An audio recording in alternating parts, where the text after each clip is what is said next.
Graça e paz a você que acompanha o curso de oficiais da Igreja Presbiteriana Ebenezer de São Paulo. Neste módulo agora nós vamos falar sobre o Código de Disciplina da Igreja Presbiteriana do Brasil. Trata-se de uma norma intradenominacional que regula os processos eclesiásticos destinados a apurar pecados graves no meio do corpo de Cristo e para aplicar, quando cabível, as censuras eclesiásticas. É uma lei adjetiva da nossa denominação, ou seja, uma lei que explica como as coisas devem ser feitas. O direito tem o seu aspecto substantivo, que é o direito que diz o que é certo, o que é errado, o que deve ser feito. Mas também existe o direito adjetivo, que regula como se fazer o que se deve fazer. Então, você tem a Bíblia Sagrada, que é a nossa regra absoluta, suprema de fé e prática, com a qual todos os cristãos devem estar comprometidos. Mas ela é interpretada de diferentes modos por diferentes denominações, até mesmo dentro dos ramos da reforma protestante existem divergências a respeito de pontos secundários da Escritura. No caso dos membros da Igreja Presbiteriana do Brasil, eles estão vinculados à Escritura conforme uma interpretação específica.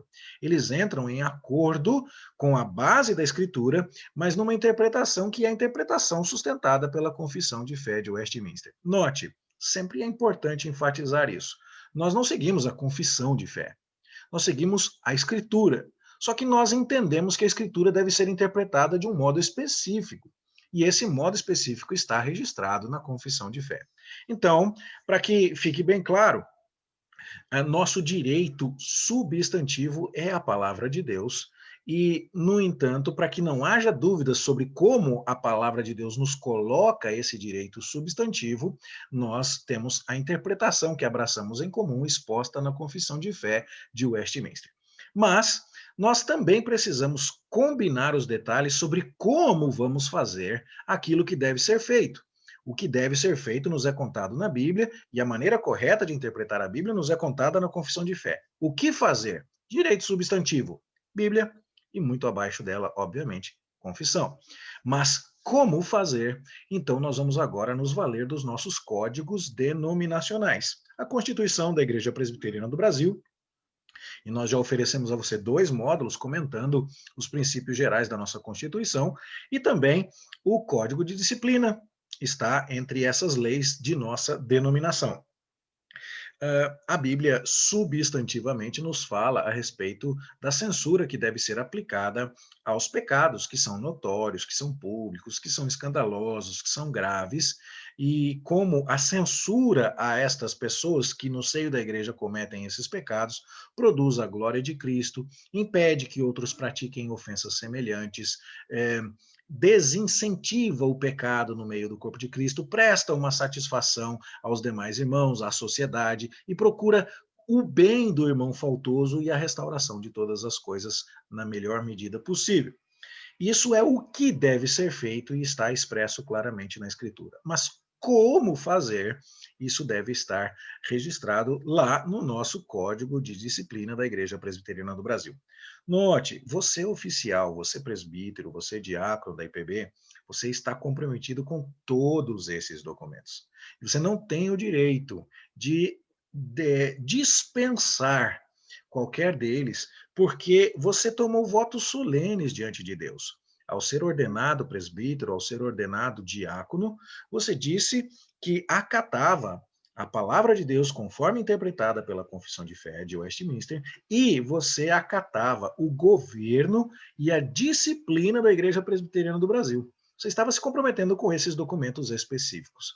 Portanto, é mais do que necessário que você conheça os documentos com os quais você se comprometeu, porque você precisa aplicá-los e precisa colocá-los em prática.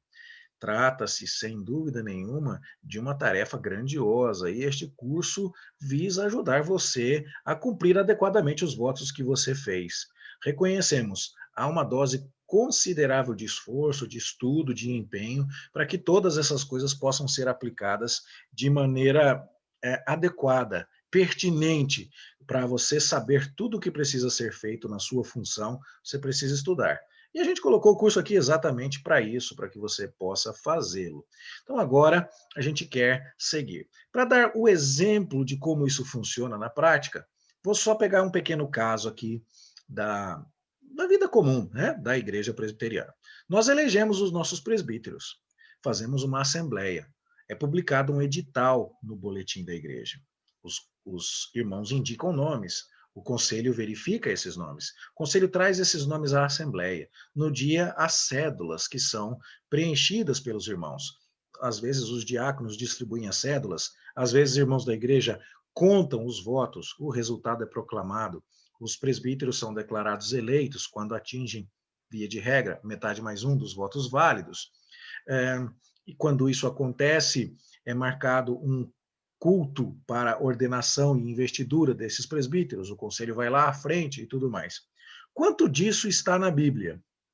A resposta: a Bíblia diz claramente que os presbíteros devem ser eleitos pelo povo de Deus. Mas ela não diz por quanto tempo, se é por 5 anos, por 3 anos, para a vida toda. O período do mandato é fixado em nossa Constituição. A Bíblia diz que os presbíteros devem ser eleitos, mas também não fala se é por escrutínio secreto, se é por aclamação e tudo mais. Esse tipo de procedimento de direito adjetivo vem regulado por nossas normas denominacionais. E agora nós vamos estudar o Código de Disciplina para ver como aplicar a censura eclesiástica quando ela é cabível e pertinente, de modo que atendamos aos princípios substantivos da Escritura, mas também aos princípios adjetivos do nosso Código de Disciplina. Alguns vão dizer, isso não é necessário, se a gente observar apenas e tão somente a Bíblia, nós teremos feito o que precisa. Vocês estão trazendo muitas leis e muito detalhe ao campo de conhecimento necessário ao presbítero. Isso complica demais a nossa vida. Bom, nós reconhecemos que isso complica, sim. Nós reconhecemos que isso é difícil, que isso traz realmente mais necessidade de conhecimento. No entanto, é preciso que você se lembre. Existem indícios claros de que as coisas devem ser feitas do jeito certo na Escritura. A Escritura dá muitos elementos processuais. Se você pega, por exemplo, Nicodemos em João, capítulo 7, ele está censurando os fariseus que querem prender Jesus sem ter uma acusação formal. E Nicodemos diz assim: por acaso a nossa lei manda prender um homem ou o condena sem primeiro ouvi-lo e saber o que ele fez? Se você for ao livro de Deuteronômio, você vai perceber que há diversas instruções sobre como os anciãos de Israel deveriam conduzir um processo para que as coisas fossem feitas de maneira clara e não houvesse atropelo dos direitos de ninguém. Você já deve ter lido em Timóteo que não se deve aceitar denúncia contra presbítero sem que haja pelo menos 2 testemunhas. E esse tipo de coisa, então, mostra que a palavra de Deus está interessada nisso. E, por si só, isso já era uma questão que demandaria o nosso interesse no direito adjetivo, mas também porque a Escritura deixa esses princípios abertos e nós os regulamos através dos nossos códigos adjetivos e denominacionais. E nesta época onde há uma supervalorização dos direitos e um questionamento exacerbado das autoridades, tem acontecido cada vez mais de pessoas recorrerem às sentenças dos tribunais eclesiásticos, procurando guarida nos tribunais seculares. Então, a pessoa pode ir até um juiz secular e dizer: eu quero ser protegido de uma sentença que me foi imposta na igreja, eu quero ser reintegrado àquela igreja, reintegrado ao meu cargo naquela igreja, porque eu fui expulso de maneira inadequada. O juiz não tem o direito de obrigar-nos a mudar nossas leis já registradas em cartório, já inclusive submetidas ao governo brasileiro. Mas o juiz tem o direito de nos obrigar a obedecer às nossas próprias leis. Nós conhecemos casos muito tristes de igrejas que não obedeceram o código de disciplina, presbitérios que não julgaram conforme o código de disciplina e tinham razão, substantivamente falando. estavam corretos no que estavam fazendo. O membro era um pecador quanto mais, não tinha compromisso com o Senhor Jesus Cristo, trazia prejuízos morais à igreja, ou o pastor, ou quem fosse, que precisava ser realmente colocado para fora, no melhor espírito de Mateus capítulo 18, ser considerado como um gentio e publicano por ser alguém que não vivia como um cristão genuíno. Essa pessoa não devia estar na igreja. No entanto, o processo para que esta pessoa fosse excomungada ou excluída não foi seguido adequadamente. E quando esta pessoa, às vezes, e muitas vezes, mal intencionada, busca guarida na justiça comum, na justiça dos homens, ela consegue essa guarida porque os homens vão dizer: vocês precisam seguir o processo que vocês mesmos abraçaram. Então, meus irmãos, fiquemos atentos. Estamos em dias difíceis e é preciso fazer a coisa certa do jeito certo. Atribui-se essa frase ao reverendo Boanerges Ribeiro. Ser presbiteriano não é apenas fazer a coisa certa, é também fazer a coisa certa do jeito certo. E agora, então, nós precisamos pensar, refletir, conhecer os procedimentos para a disciplina eclesiástica na nossa denominação. Vamos, então, ao nosso breve panorama do Código de Disciplina da Igreja Presbiteriana do Brasil. Essa é a primeira parte de 2 aulas, tá certo? E nós vamos estudar e conhecer este assunto, e eu convido você a se juntar a mim aqui e agora. Primeira coisa que eu quero lhe dizer: uma decisão da Comissão Executiva do Supremo Conselho da IPB de 2017 deixou bem claro que os processos disciplinares na nossa denominação precisam ser documentados adequadamente. O que nós vemos muitas e muitas vezes é que conselhos que resolvem fazer o que a Bíblia manda, substantivamente, vamos disciplinar alguém que cometeu um pecado e vamos suspendê-lo da comunhão ou até mesmo demiti-lo da comunhão, né, a demissão de membros, a excomunhão de membros. Vamos fazer isso porque isso é necessário. Há muitos e muitos casos em que os conselhos fazem isso chamando o membro até a reunião, ouvindo o membro, dando a ele o direito de se expressar, perguntando se a acusação de que tomaram conhecimento é verdadeira, dando a ele a chance de se defender, de apresentar provas em contrário e tudo mais. E depois de terem feito isso, tudo de maneira informal, não documentada, o conselho se reúne e exara a sua sentença. E registra isso muito brevemente no próprio livro de atas do conselho, e o assunto é dado por encerrado. Mas, apesar de esse tipo de procedimento merecer o elogio de cumprir as exigências bíblicas, as exigências substantivas da função que concerne ao conselho, esse procedimento não cumpre as exigências adjetivas do Código de Disciplina da nossa denominação. E, por isso, esse procedimento foi recusado como indevido pela Comissão Executiva do Supremo Conselho da nossa denominação em 2017.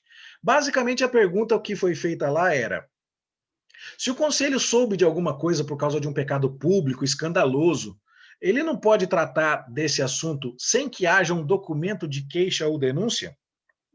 Ou seja, sem que haja um documento em que um outro membro da igreja comunicou aquilo por escrito ao conselho? E a resposta é: sem esse documento não é possível começar nada.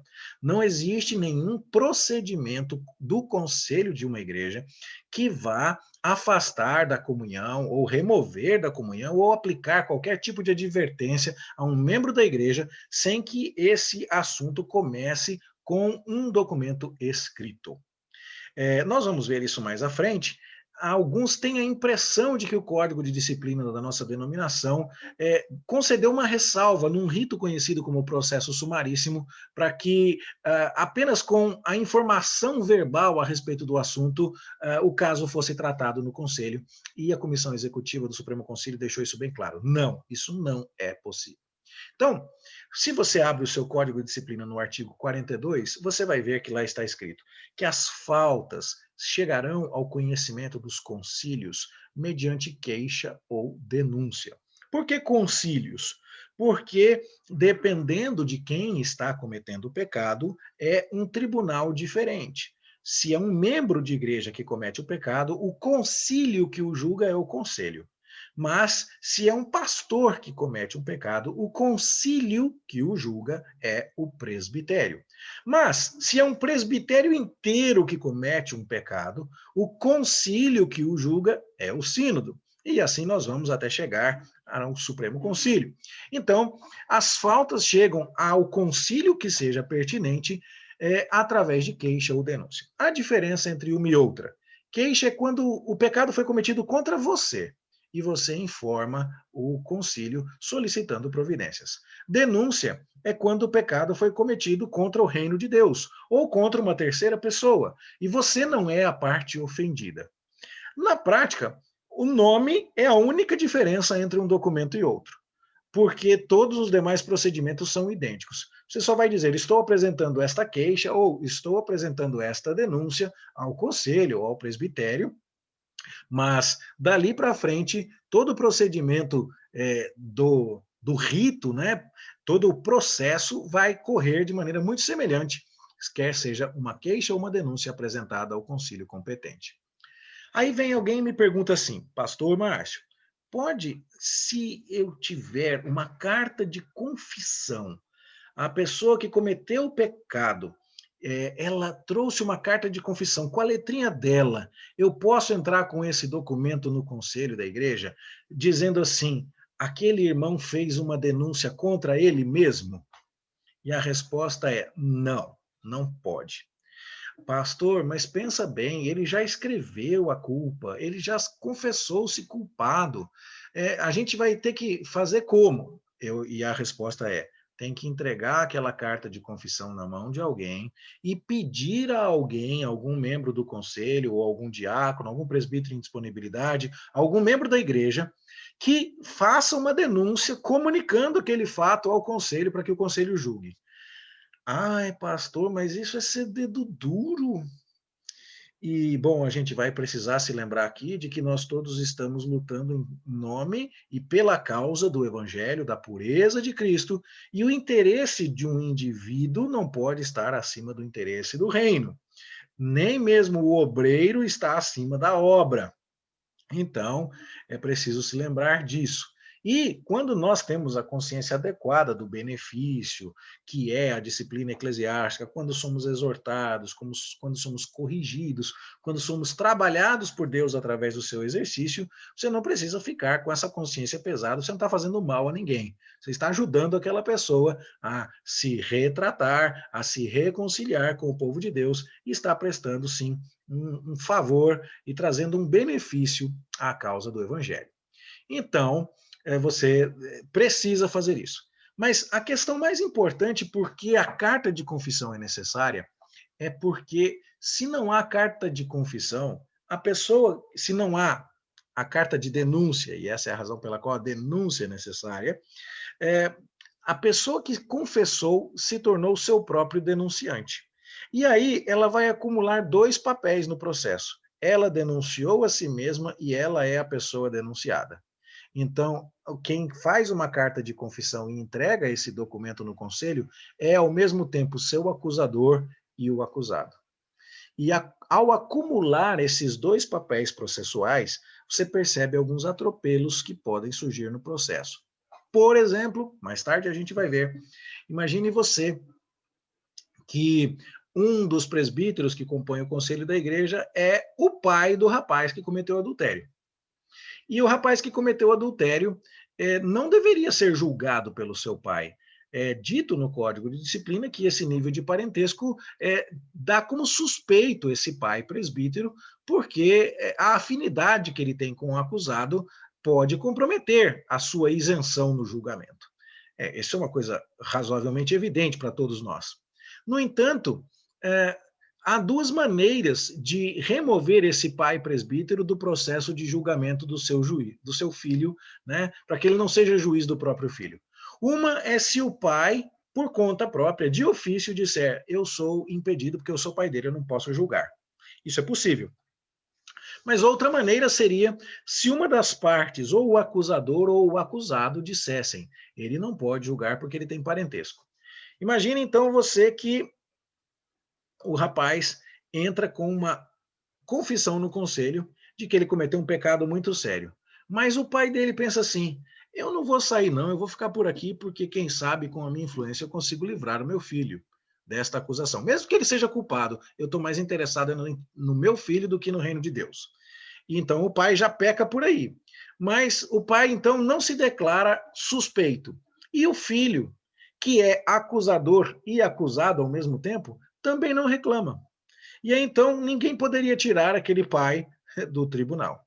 Mas imagine você, se um irmão da igreja tivesse assumido aquela carta de confissão e tivesse feito a denúncia, quando então lá o irmão está acusando quem cometeu o pecado, ele perceberia que um dos juízes teria interesses que não são compatíveis com a isenção do processo e ele alegaria a necessidade de ser removido aquele juiz porque ele seria suspeito.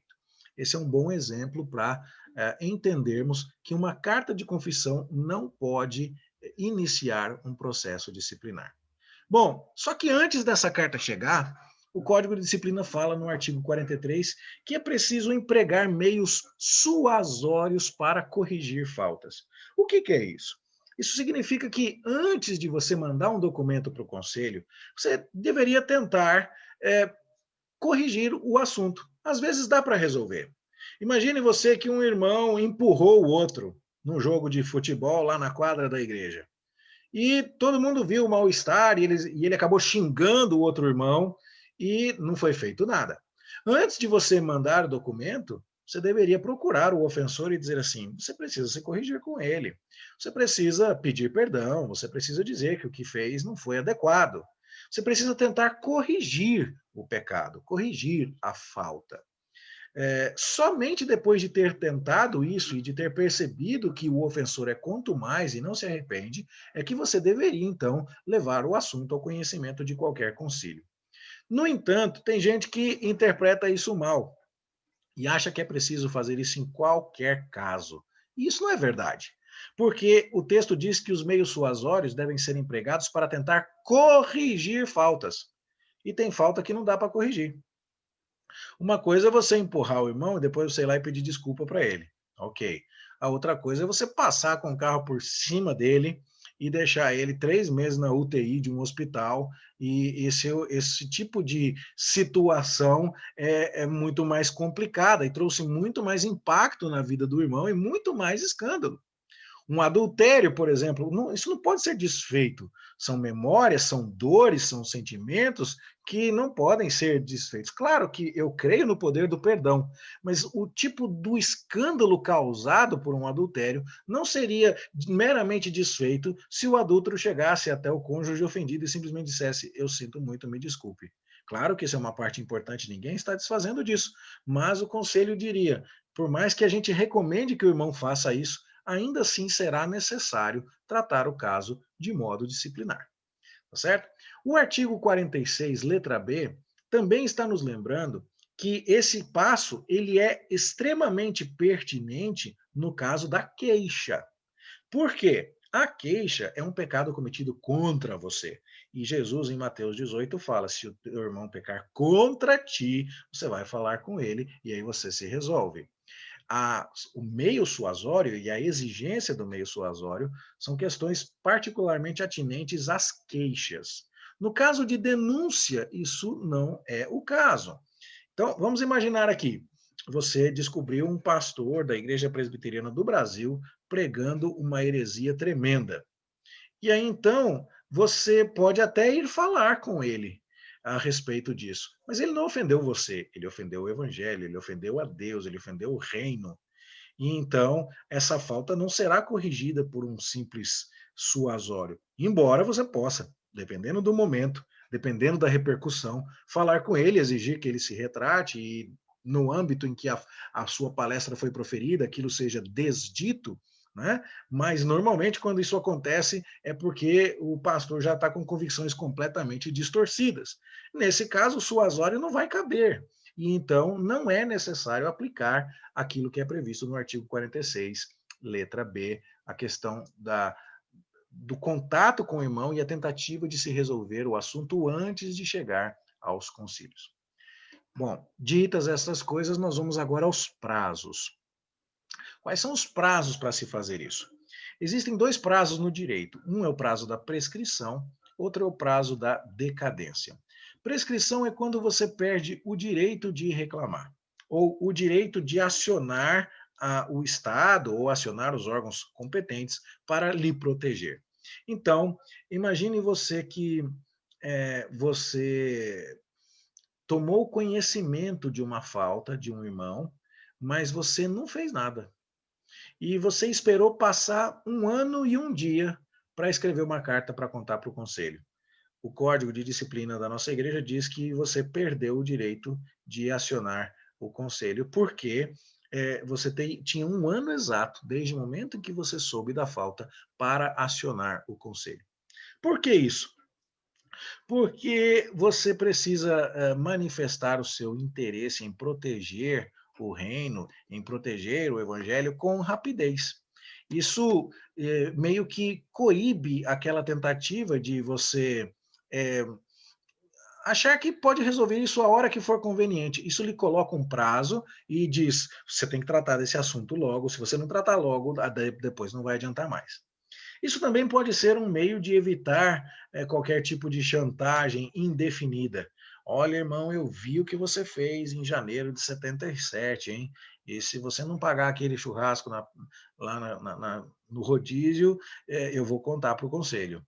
Esse irmão estaria sujeito a esse tipo de chantagem apenas por um tempo bem limitado de um ano, e depois disso, nada mais poderia ser feito por você. Esse é o prazo de prescrição. Mas também há o prazo de decadência, que é o prazo da perda do direito mesmo. E o parágrafo único do artigo 17 diz que depois de 2 anos que a falta aconteceu, ela não pode mais ser disciplinada em hipótese alguma. Você pode imaginar os problemas que esse tipo de coisa traz, né? Nós temos lutado muito para tentar conciliar estas coisas. É possível entender isso lá no direito secular. Né? O Estado não vai ficar para sempre atrás de você tentando punir crimes que foram cometidos há tantos anos atrás e tal. Então, o direito simplesmente já não existe, já prescreveu a ação e tudo mais. Lá no Estado a gente entende. Aqui, às vezes, a gente luta com alguma dificuldade. Um ano depois que você soube da falta para denunciar, nos parece muito tranquilo. Mas e quando você soube esta semana que o irmão cometeu um pecado terrível há 2 anos e 2 dias atrás, não há mais nada a fazer? Neste momento da nossa denominação, não há mais nada a fazer do ponto de vista de tribunal eclesiástico. Não, realmente não há mais nada a ser feito. Não é possível aplicar pena de afastamento da comunhão, ou de excomunhão, ou de deposição do cargo, ou de advertência a um pecado que tenha sido cometido há mais de 2 anos.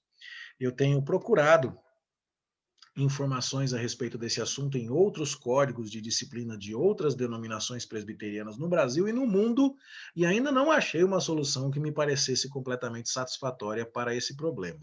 Vira e mexe, a gente encontra a história de um pastor, de um presbítero, de um tesoureiro, que cometeu algum pecado muito sério há mais de 2 anos. E nada se pode fazer do ponto de vista de tribunal. Isso significa que nada pode ser feito? Não, também não é assim. Né? Quando o prazo está vencido, o que você pode fazer? É possível tomar medidas administrativas, desde que não sejam as sanções previstas nos artigos 9º e 10º do nosso Código de Disciplina. Por exemplo, já vi casos assim, infelizmente. O conselho descobriu que o pastor, que foi eleito há 5 anos em 2017, portanto, ele está com mandato até final de 2021. Agora estamos em 2020 e ele foi eleito em 2017. Mas em 2018, finalzinho de 2017, ele cometeu um pecado seríssimo. Só que em 2 anos, no final de 2019, já tinha decaído, né? E agora, descobrindo isso em 2020, não há nada mais a ser feito. Não dá para denunciar esse pastor no presbitério para pedir que ele perca a sua licença como ministro, o seu ofício de ministro. Não é possível. No entanto, o conselho pode sim romper os laços pastorais com esse ministro, dizendo: nós perdemos a confiança no senhor, pastor, nós não queremos mais o senhor por esta situação. Então, medidas administrativas podem ser aplicadas. Se o irmão é professor da escola dominical, o conselho tem autonomia para tirá-lo do cargo. Se ele é o regente do coral, pode sair. Se ele tem um cargo eletivo na diretoria de uma sociedade interna, pode ser removido. O que é que não pode fazer com ele? Não pode suspender da Santa Ceia, não pode excomungar, não pode entregar uma advertência por escrito, né? E também não pode tirá-lo do posto. Se ele é presbítero, diácono ou pastor, não pode removê-lo. Bom, não é o ideal ainda, eu sei que isso tem problemas, mas é a orientação mais segura que a gente pode passar aos irmãos nesse sentido, por enquanto. Oramos para que Deus nos dê discernimento como denominação para encontrar uma alternativa melhor. Algumas propostas de emenda do Código de Disciplina já foram encaminhadas visando tratar desse assunto, mas nenhuma delas trouxe uma solução satisfatória até o momento. Então, pedimos a Deus que nos ajude. E se você que ouve esta palestra tiver conhecimento de alguma coisa, você me deixará muito feliz se você puder compartilhar comigo a sua descoberta, a sua proposta ou o conhecimento que você encontrou neste assunto. Vamos ao próximo tópico. Como redigimos uma denúncia ou uma queixa? Bom, não é preciso chamar um advogado para colocar assim, ilustríssimos senhores do conselho da igreja, tarará, é, Joaquim da Silva Américo, brasileiro, 55 anos, casado, portador do RG, não sei o quê, não sei o quê, não sei o quê, né, neste ato representado por seu procurador e tal, residente domiciliado na rua tal, vem respeitosamente à presença de Vossa Senhoria apresentar queixa ou denúncia contra o senhor fulano de tal, tal, tal, tal, pelos fatos de direito e que se passa a relatar e expor. E aí toda a questão feita nos termos de uma petição jurídica. Não é necessário.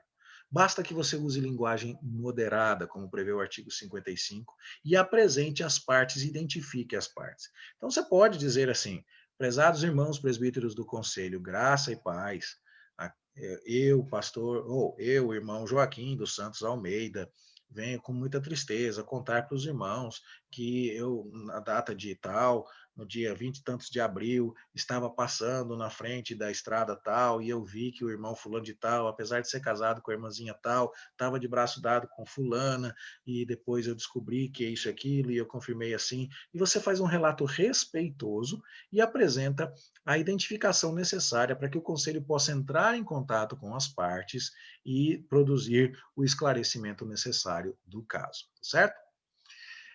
Mas quem que pode fazer isso diante do conselho? Tem que ser alguém que é membro da igreja? A resposta é: tem. Não, não pode. Quem viu o irmão, o Joaquim lá, dando de braço dado com uma mulher que não era a esposa dele, foi o fulano, e ele não fez profissão de fé ainda, ele não é membro da igreja. Ou então é o marido daquela irmã da igreja. Ele de vez em quando vai na igreja, ele até gosta, mas ele nunca quis saber do evangelho. Mas o homem está escandalizado, pastor. Não tem jeito de fazer. É, ele não pode. E por que não?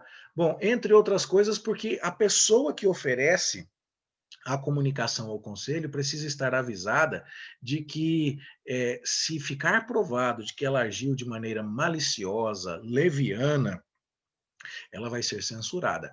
Esse é o instituto chamado de reconvenção. É o artigo 47 que diz isso.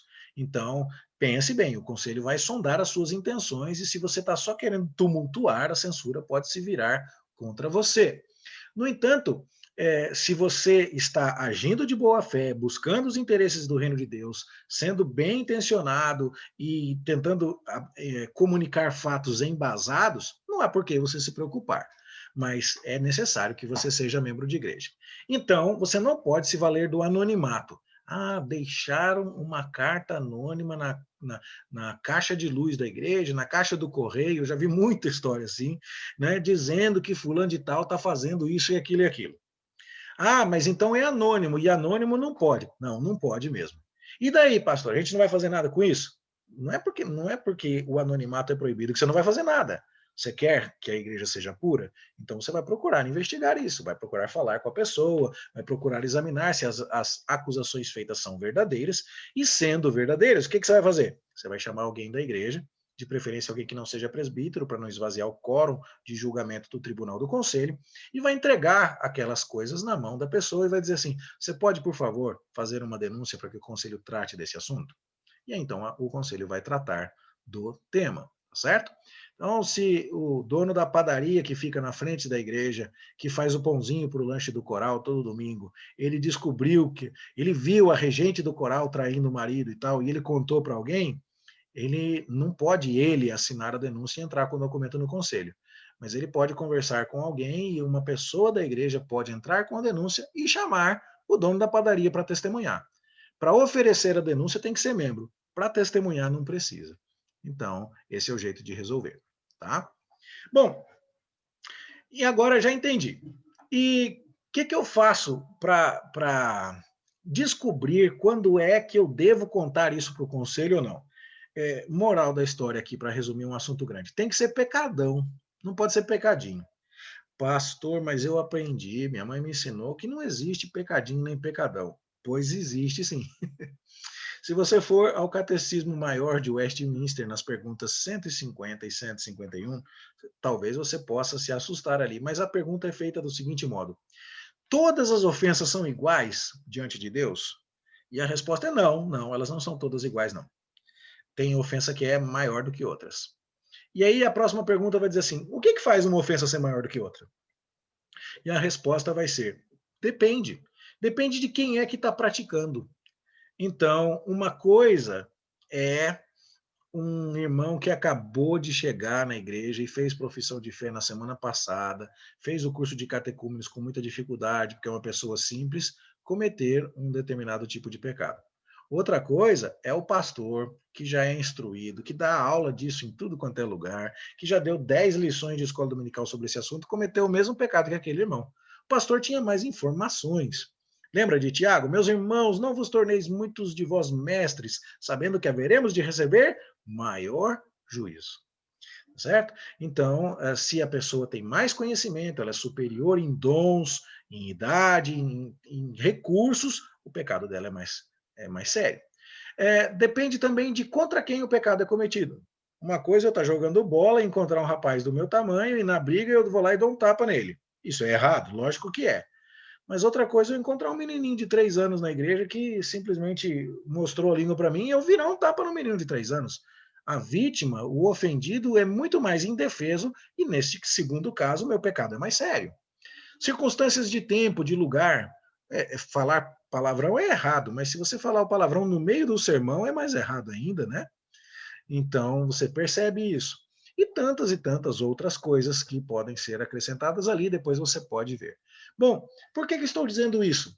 Porque os assuntos que serão tratados no tribunal do conselho ou no tribunal do presbitério devem ser assuntos sérios. Claro que todo pecado traz escândalo em alguma medida, mas você não vai convocar uma reunião com vários presbíteros para que eles examinem um documento e para que eles pronunciem uma sentença eclesiástica simplesmente porque um irmão falou jogando bola lá no campo de futebol da igreja, ele falou um palavrão lá. Você falou, irmão, que isso? Para com isso. Ele falou, oh, desculpa, tal, passou, resolveu. Oh, que isso? Ele não falou nada. Você falou, olha, você precisa cuidar dessa boca aí. Você não vai documentar o assunto e movimentar toda a máquina. É aquilo que é chamado de princípio da bagatela. Cuidado para não abusar disso, porque eu já vi casos onde pessoas diziam, não, mas esse adultério aí não é um problema tão grande. Não, o irmão desviou aí 200 mil da igreja, mas também isso não é um problema assim, não. Cuidado, sempre vai ter gente tentando abusar dessas definições. Quando você for comunicar ao conselho da igreja o que é necessário que o conselho conheça para que ele trate, você deve embasar a argumentação da sua queixa ou da sua denúncia na Bíblia e nos símbolos de fé da IPB. Só se considera falta, diz o artigo 4º, parágrafo único do nosso Código de Disciplina, aquilo que possa ser provado como pecado pela Escritura, conforme interpretada pelos símbolos de fé. Por que isso? Há muitas questões que são parte daquela área não preta nem branca, mas cinza, onde nós temos que lidar com sabedoria e administrar com aquele bom senso divino a liberdade que nos é dada. Então, a Bíblia é clara que você tem que cuidar do seu corpo, Mas a Bíblia não diz que fazer tatuagem é necessariamente destruir o seu corpo. Fazer tatuagem é uma questão que está numa área mais nebulosa. Para alguns não deve ser feito, para outros não há problema. Jogar baralho. Tem gente que vai dizer, olha, foi um anjo de Satanás que inventou o baralho, foi um bobo da corte que tinha parte com o demônio, que inventou as cartas, e não sei o quê. E outro vai dizer assim, olha, eu não vejo problema nenhum nisso. Então, uma denúncia que seja baseada no fato de que você viu o irmão da igreja jogando baralho e ele tinha uma tatuagem, ela carece de fundamento bíblico para ser aplicada. Você precisa tomar cuidado com relação a essas coisas, tá certo? Quando você for argumentar, então, com algum concílio de que determinada pessoa deve receber a censura, é importante que você faça isso com a Bíblia na mão e com a confissão de fé e os catecismos na mão. Nesse sentido, os artigos que comentam os 10 mandamentos no Catecismo Maior são de um valor extremamente grande. Você vai perceber que a interpretação dos nossos símbolos de fé aos mandamentos da Bíblia é maravilhosa. Para te dar um pequeno exemplo, está escrito na Bíblia que você não deve matar. E o mandamento não matarás significa, segundo nos interpreta o Catecismo Maior, que você deve fazer de tudo para promover a vida. Ok, né? Então, os mandamentos no nosso catecismo são interpretados assim: quando uma coisa é proibida, o contrário dela é ordenado. Então, se eu não posso matar, o contrário de matar é deixar fazer viver. Então, eu estou sendo ordenado a promover a vida. E qual a aplicação disso? Vai dizer o catecismo: a gula é pecado. Mas por quê? Quando você come em excesso, você está quebrando o mandamento não matarás? Estou, porque eu estou fazendo mal para o meu corpo e estou acelerando o processo de morte. E aí então você percebe como os nossos catecismos fazem aquilo com os mandamentos que o próprio Senhor Jesus fez. Quem olha para uma mulher com intenção impura já adulterou no coração. Quem odeia o seu irmão é assassino. Não foi assim que Jesus fez? Pois é. Desta maneira, se você não encontrar um versículo específico para determinada fundamentação de um pecado, que às vezes todos sabemos, há muitos pecados nessa condição, a gente sabe que é errado, mas não tem um versículo especificamente dizendo isso, muito provavelmente o Catecismo Maior de Westminster vai te ajudar com essas interpretações dos mandamentos. Quando você for comunicar, então, o assunto ao conselho ou ao presbitério na sua denúncia, informe as datas com clareza.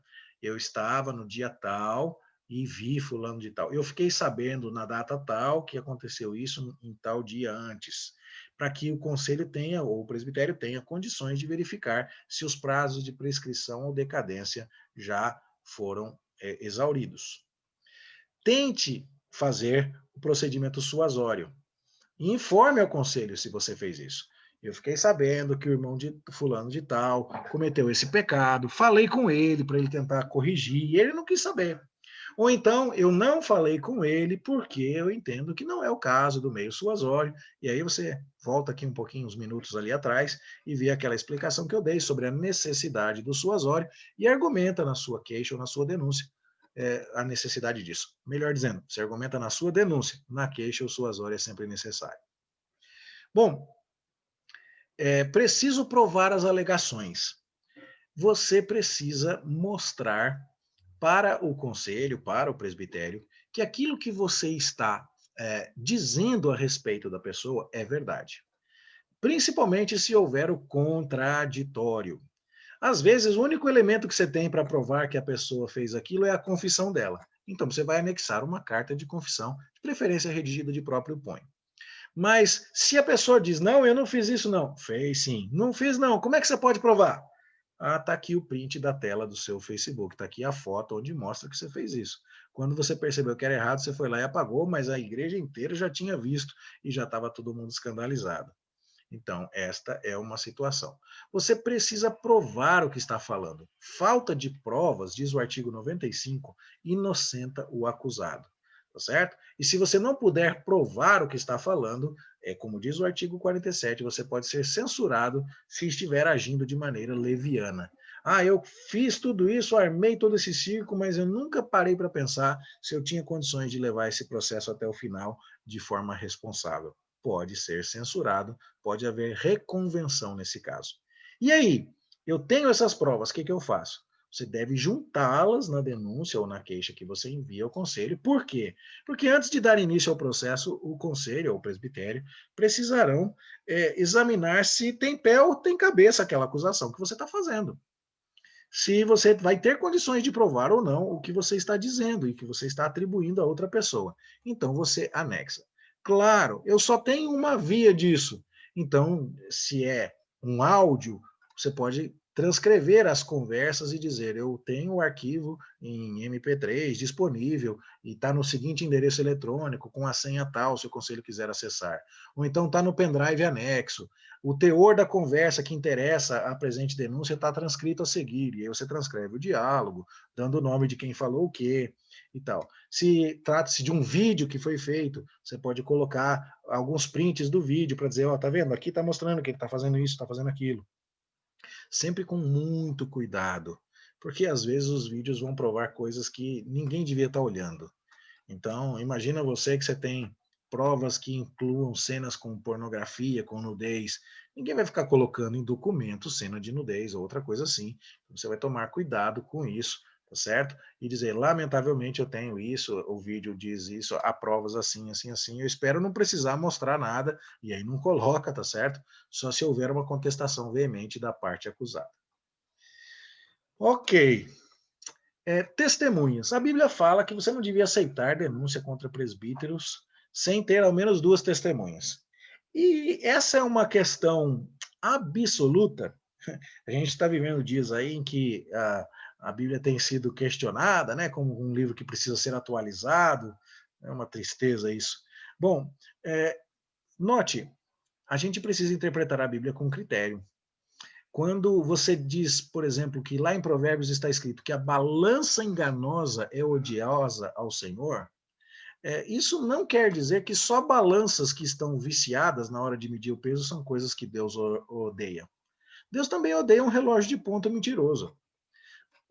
Quebra o princípio da balança enganosa aquele irmão que antes de ir embora vai tomar banho na empresa e depois que toma banho é que ele bate o cartão para sair. Ele está quebrando esse mesmo princípio. Ele está sendo mentiroso, ele está produzindo engano ilícito em algum instrumento de medição. Então, ele está cometendo o mesmo pecado. Qual é a ideia bíblica quando se diz que é preciso haver duas ou três testemunhas contra um presbítero ou contra quem quer que seja? É a ideia de que você não pode condenar alguém sem provas. Você não precisa ter duas testemunhas para provar alguma acusação contra uma pessoa se você tiver um vídeo, um áudio ou outra questão que não poderia estar prevista no momento em que a Bíblia foi escrita.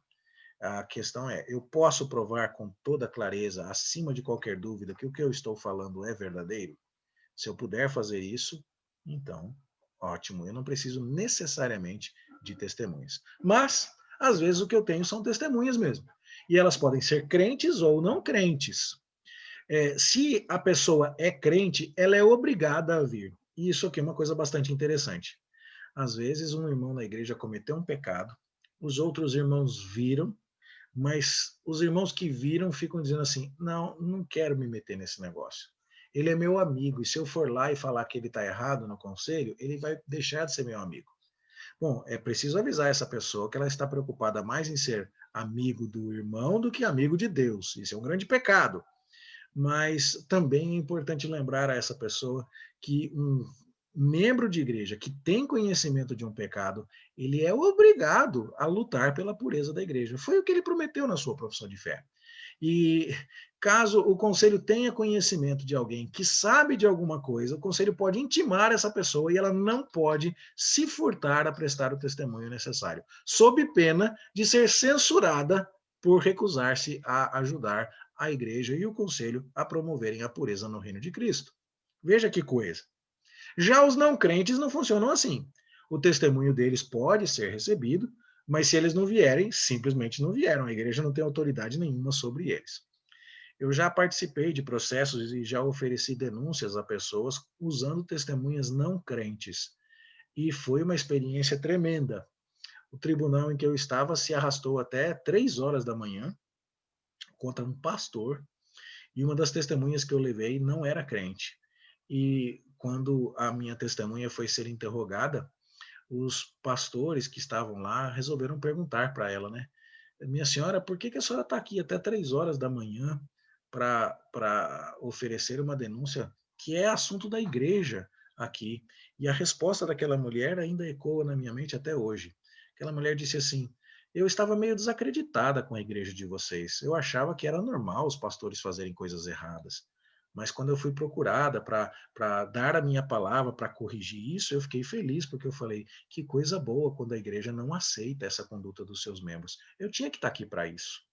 Perceba, existe muita gente boa no mundo, né, que provavelmente não estará no céu conosco, mas que tem resquícios da bondade, da graça comum de Deus em seu coração, gente que estará disposta a colaborar com você. E se essas pessoas vierem, o testemunho delas é reconhecido nos tribunais da igreja. Se elas não vierem, diz o código que você pode dar mais uma chance, mas se não comparecerem, o processo segue e nada mais pode ser feito a respeito desse assunto. Para que você não tenha dor de cabeça quando você for solicitar o testemunho de alguém, eu te dou uma dica. Não está isso no código de disciplina.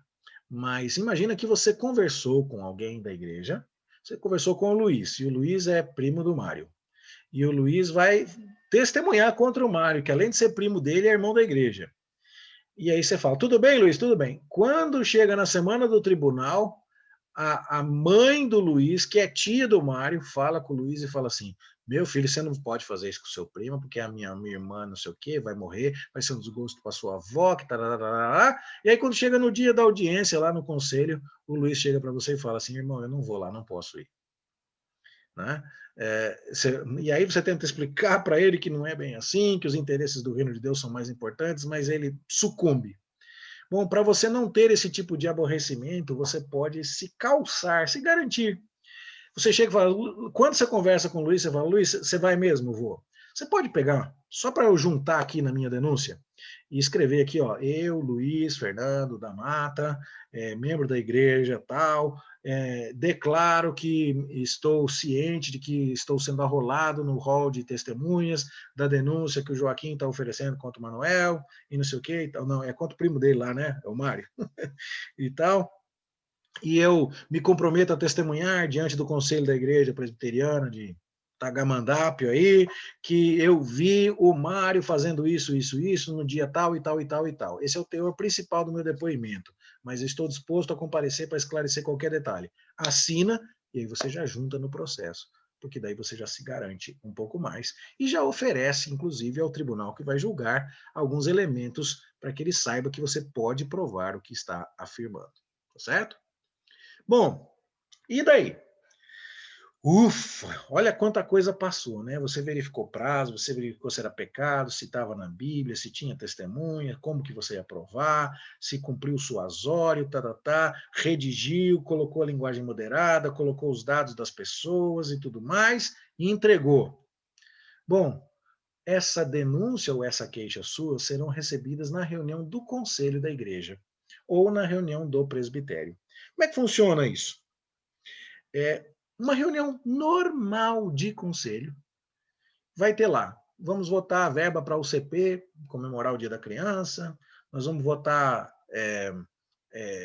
aprovar a ata da Assembleia Geral Extraordinária, que elegeu o presbítero, nós vamos registrar os batismos que foram feitos e tal, e vamos apreciar uma denúncia que chegou aqui do irmão Luiz contra o Mário. Vamos pegar o exemplo que eu estava usando antes. E na reunião do conselho, essa denúncia ou essa queixa é recebida. No momento em que essa denúncia é recebida na reunião do conselho, o presidente do conselho vai tomar poucas medidas. Nós vamos falar sobre elas daqui a pouco. Mas ele basicamente vai verificar junto com os demais presbíteros se tem alguma coisa muito absurda naquele documento que justifique que ele seja devolvido imediatamente. Então, por exemplo, eu resolvi denunciar o Pelé, mas o Pelé não é nem presbiteriano, então tá bom, devolve. Não, olha, nós não vamos nem tratar desse documento. Não, eu resolvi denunciar o irmão Luiz. O irmão Luiz é membro da igreja. Mas por quê? Porque estava chupando chiclete de morango. Olha, mas isso não é pecado, pode devolver a denúncia imediatamente.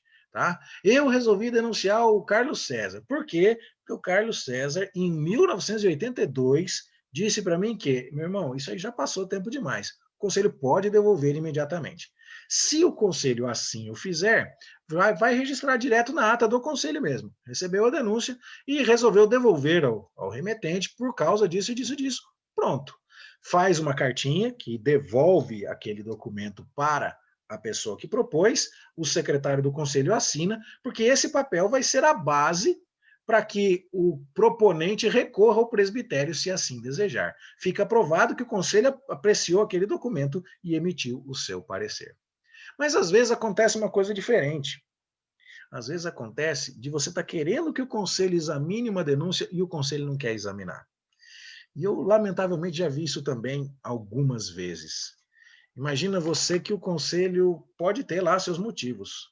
Primeiro, a denúncia é contra a esposa do pastor, e está todo mundo sem graça, porque isso aí vai queimar o filme de todo mundo e tal. E aí você encontra os presbíteros falam, olha, me inclui fora dessa, eu não quero saber disso. E você não consegue achar um presbítero que pegue aquele papel e apresente na reunião do conselho para você.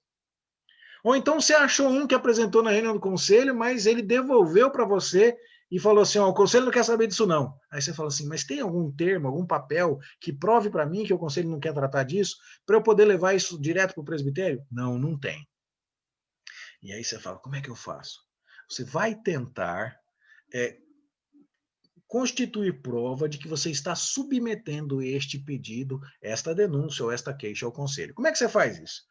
Primeiro é o jeito mais tranquilo possível, o jeito normal. Você vai fazer a sua queixa ou denúncia em duas vias. E aí você vai chamar um presbítero e vai falar assim, meu irmão, eu preciso entregar um documento para o conselho apreciar. Você pode olhar para mim, é uma denúncia contra fulano, tem duas cópias iguais aqui. Você podia fazer um visto aqui, dizendo recebido, e assina e põe a data e o horário? Esse vai ser o meu termo de recebimento. Então, se alguém perguntar assim, você protocolou denúncia contra o fulano? Protocolei. Aonde? Eu entreguei para o presbítero fulano de tal, ele assinou nessa data, nesse horário. Aquela assinatura prova que você entregou o documento. Se você não obtiver resposta do conselho, você pode se dirigir ao presbitério, porque aquele comprovante mostra que você fez a sua parte e o conselho não te respondeu. Mas, vamos imaginar que o presbítero ficou muito sem graça de apreciar a denúncia contra a esposa do pastor. E aí, então, você não conseguiu. Você chamou outro presbítero, o presbítero também não quis assinar. Eu já vi história assim, infelizmente. E aí, então, o que você faz? Você chama duas testemunhas. Aí você fala assim, presbítero fulano de tal, sim, posso conversar com o irmão? Pode. Vai estar eu, fulano e fulano, tá bom? Tá bom. Ó, eu vim aqui na presença do fulano, na presença do cicrano, tentar entregar esse papel aqui para o senhor assinar, para eu saber que a minha denúncia vai ser apreciada pelo conselho. Se ainda assim o presbítero não quiser, você tem duas testemunhas de que você estava fazendo isso. Você redige lá, olha, tentei apresentar a denúncia ao presbítero fulano de tal, na companhia da testemunha tal e tal, que vão assinar aqui, infelizmente não foi recebido e já tentei em outros e tal, você pode subir ao presbitério. Você pode fazer isso por e-mail, mandando para todos os presbíteros com cópia para uma autoridade do presbitério, na tentativa de fazer o conselho apreciar o seu documento. Se ficar claro, depois de algumas tentativas, que o conselho não vai receber o seu documento, você pode se dirigir direto ao presbitério. Isso é previsto no artigo 54 do Código de Disciplina e é um eco daquilo que está previsto no artigo 63 da Constituição da Igreja. Quando o conselho imediatamente superior a você não aceita receber o documento, você pode se dirigir ao conselho que está acima. Mas vamos supor que o conselho recebeu. O seu documento foi recebido. E agora? Bom, agora o presidente do conselho, que no caso é o pastor da igreja, vai tomar algumas medidas. Ele vai decidir se recebe ou se recusa, tá certo? Se for recusado o documento, vai ter que mandar a explicação para a parte proponente de por que foi recusado o documento. Mas se o documento foi recebido, ele vai nomear um relator. Note, não vai tratar desse documento na reunião do conselho. Ele não vai mexer com isso em reunião de conselho. Ele vai dizer, ok, esse processo então vai ser aberto e ele vai dizer, presbítero Amauri, você vai ser o relator. O que é isso? Dali para frente, o presbítero Amauri vai acompanhar todos os detalhes do processo, porque lá no final do processo ele vai fazer uma proposta de resolução. É mais ou menos a mesma coisa que acontece na reunião do presbitério. E aí, então, os demais juízes vão decidir se acolhem a proposta do presbítero Amauri, que é o relator, ou se discordam dessa proposta. Então, o processo vai receber um número. O que é isso? Alguns conselhos numeram todos os processos que já existiram. Então, vamos imaginar aí que uma igreja que já tem lá seus 30 anos vai estar no processo 40 de disciplina eclesiástica. Processo 0040 da barra da igreja IPB, e vem o nome da igreja, né? Ou a sigla. Pode ser assim numerado. Tem outras igrejas que preferem numerar assim, processo 001 2020, 002 2020 e coisas assim, para que fique claro. Cada igreja pode seguir o seu sistema, mas é importante criar um sistema que o número não seja repetido, né? Então tá, recebemos, o presidente nomeou um relator, como está previsto no artigo 51, deu um número para o processo, e aí o secretário, que é o secretário do conselho, o mesmo que faz a ata do conselho, ele vai agora autuar os papéis. Preste atenção nisso. Autuar significa juntar todos os papéis pertinentes ao processo. E ele, então, vai colocá-los em ordem cronológica. Qual foi o primeiro documento que entrou? O primeiro documento que entrou foi a queixa ou a denúncia. Página 1, página 2. O que vem depois? Vem os anexos que provam o que a denúncia estava dizendo. Tá bom. E depois? A gente vai juntar o resto. O que vem de resto? Bom, o presidente vai convocar uma reunião judicial. Não se trata agora de uma reunião de conselho, trata-se de uma reunião de tribunal do conselho. Muitos conselhos às vezes escrevem nas suas atas que em determinado momento da reunião o conselho se transformou em tribunal para julgar um processo. Como diria o padre Quevedo, isso não existe, isso não tem. Está lá no artigo 18 do Código de Disciplina que os concílios, quando convocados para fins judiciários, funcionam como tribunal. Só funciona como tribunal se houver uma convocação para isso. E como é que convoca? O presidente, na reunião do conselho em que a denúncia está entrando, está dizendo: nós vamos apreciar isso aqui na reunião que vai acontecer no dia tal. Qual é o prazo? Bom, o prazo costuma ser de 10 dias, como está lá no artigo 50, parágrafo único. E por que esse prazo? Para dar tempo do relator olhar toda a papelada e dizer se o processo tem pé, tem cabeça, dizer se o processo está sendo protocolado no lugar correto, se é mesmo pecado que foi arguido contra a pessoa, se está dentro do prazo de prescrição, dentro do prazo de decadência, se a pessoa é mesmo membro da igreja, se o denunciante é mesmo membro da igreja, e todos os detalhes relativos a isso. Então, o relator vai ter 10 dias para pensar isso, escrever um relatório e trazer esse relatório para que seja analisado numa reunião judicial. Aí sim, uma reunião de tribunal. Então, o presidente convoca uma reunião judicial nos termos do artigo 18 do Código de Disciplina. Se tiver alguém que é membro do conselho e que está impedido de participar, pode ser o caso de algum juiz já dizer assim: ok, eu entendi, senhor presidente, essa denúncia é contra a minha prima e eu não vou poder participar, então eu já queria fazer uma cartinha aqui dizendo: olha, eu, presbítero fulano, eu sou primo da denunciada e por causa disso, com base nos artigos 28 e 30 lá do Código de Disciplina, não vou participar do processo. Já entrega, o secretário já junta na pastinha dos autos do processo e já deixa lá. E para ficar tudo bem claro, aquela ata da reunião do conselho, é uma ata de reunião do conselho, ela vai ser editada para ser colocada junto aos autos. Por que editada? Porque a parte que votou verba para o CP, a parte que votou sobre a conferência missionária, a parte que decidiu sobre a sala de artesanato da igreja, essas decisões não interessam ao processo. Então, basicamente, o secretário do conselho vai colocar na pastinha dos autos do processo um extrato contendo a data da reunião, o local que foi, o horário, quem fez a devocional, quem eram os presbíteros presentes, ausentes, quando entrou a denúncia, quem foi nomeado relator, qual foi a data que o presidente marcou para apreciar o relatório do relator, o número do processo, a natureza da acusação, fecha a ata e junta ali. Monta uma pastinha. Essa pastinha vai ser entregue juntou aqui a papelada, entrega a pastinha na mão do relator e ele fala: ok, daqui a 10 dias, na reunião, eu vou trazer o relatório.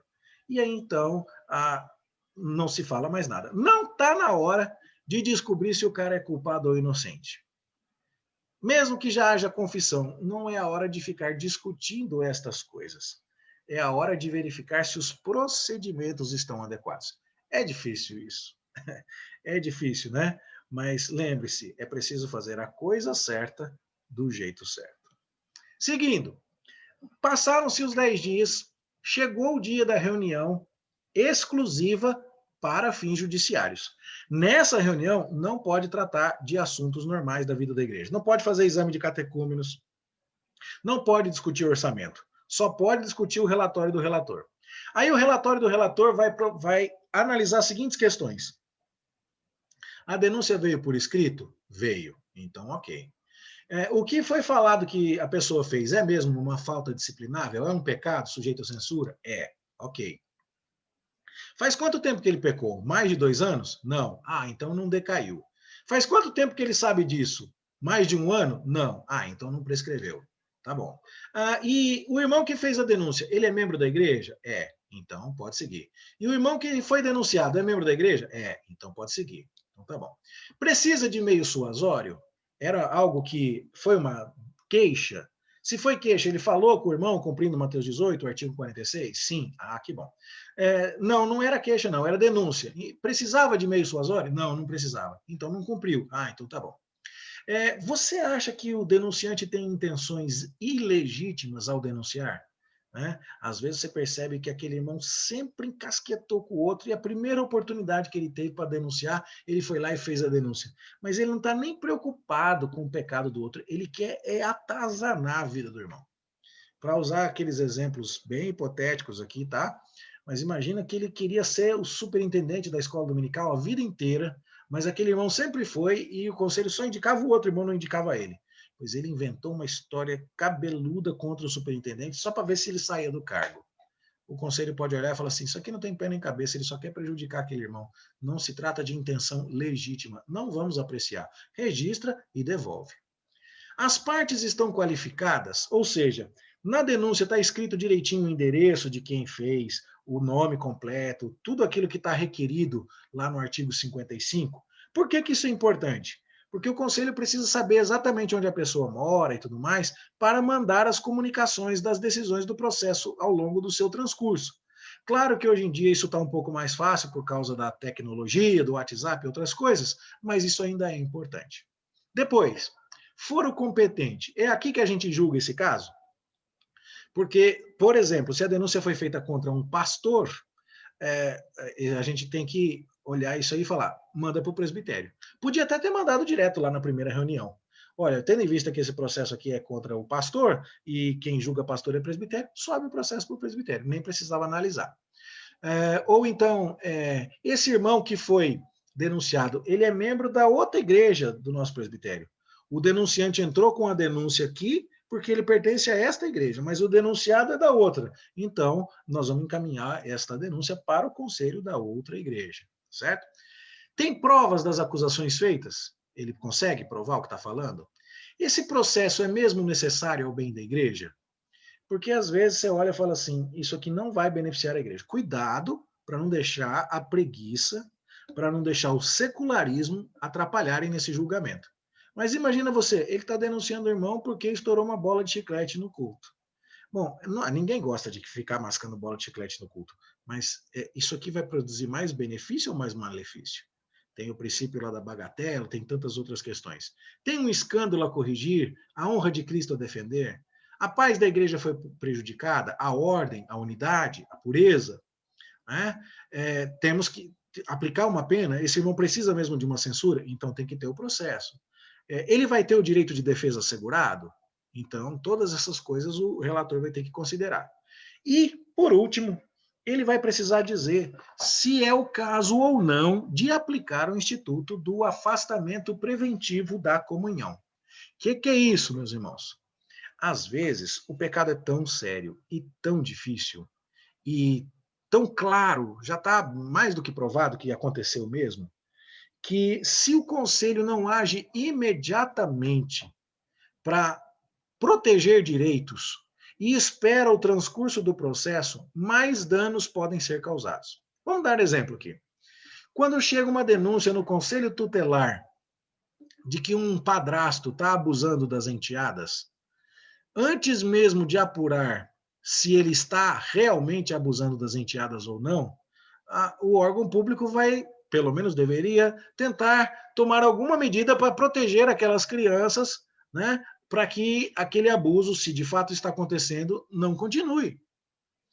Se vem uma denúncia de que o tesoureiro da igreja está desviando dinheiro na hora de contar o gasofilácio, e isso está acontecendo porque não tem nenhum diácono que possa ajudá-lo a contar, o conselho vai ter que tomar alguma providência específica. Talvez dizer, enquanto você estiver nessa situação de denúncia, enquanto a gente não apurar esse fato, suspende a sua situação como tesoureiro, né? Dependendo do caso, portanto, alguma medida do conselho pode ser necessária em termos preventivos. Vou dar exemplo. O presbítero, que era professor da escola dominical e regente do coral, ele está sendo acusado de adultério. E parece que é verdade mesmo. Só que enquanto ele não for condenado, ele ainda é presbítero. E a condenação só vai acontecer depois que o processo terminar. E se o processo correr rápido, vai levar aí pelo menos um mês. Porque ele vai contestar, ele vai trazer testemunho, ele vai não sei o que e tal. Então imagina você que o processo começou hoje e domingo que vem é dia de Santa Ceia. E está bem claro que o presbítero realmente adulterou, mas ele não foi condenado ainda.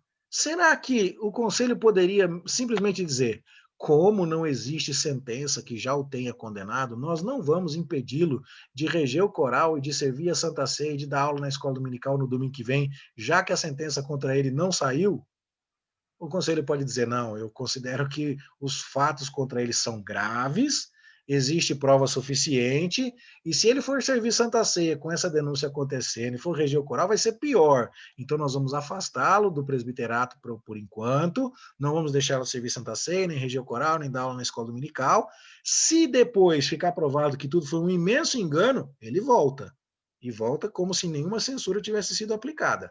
Mas se depois ficar provado que era isso mesmo, nós protegemos muitos direitos afastando-o preventivamente agora, ok? Então, isso vai ser objeto de deliberação por parte do relator.